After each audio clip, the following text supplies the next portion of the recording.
This protocol describes how transgenic zebrafish larvae can be used to provide an in vivo quantitative assay of tumor xenograft vascularization.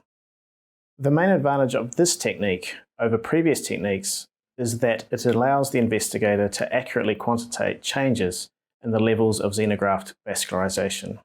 The key step is to ensure that the tumor cells are injected correctly into zebrafish larvae so that subsequent imaging and quantitation steps are not compromised.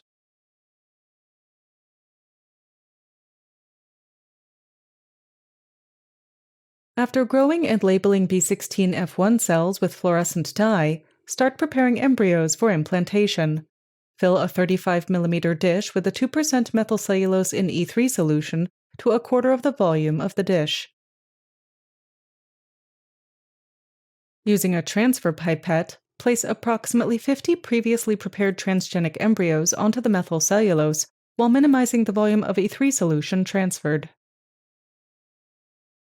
Using a microcapillary pipette tip, arrange the embryos so that they are all oriented vertically with their heads to the top, tails to the bottom, and the embryo with its left side up.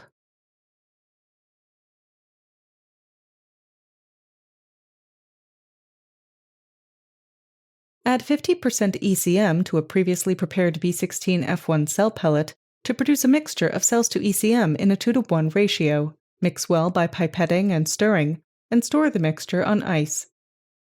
Use a microcapillary pipette to take up 3 to 10 microliters of cells. Carefully insert the pipette tip into a previously prepared microinjection needle, and then eject the B16F1 matrix.